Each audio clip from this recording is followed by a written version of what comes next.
tanim dito sa kinain ng kuhol. Nandun yung kasama nila.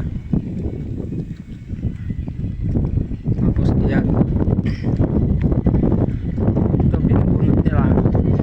Tanim ng ano, tanim dito sa walang kinain ng kuhol. Ako naman pupunta ako, nag-aayos ng pilapil. Tapos sila ang taga tanim.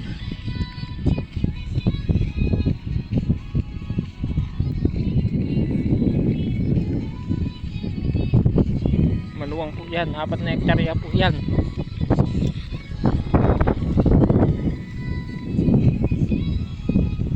Diyan din naman yung sobra nating punla.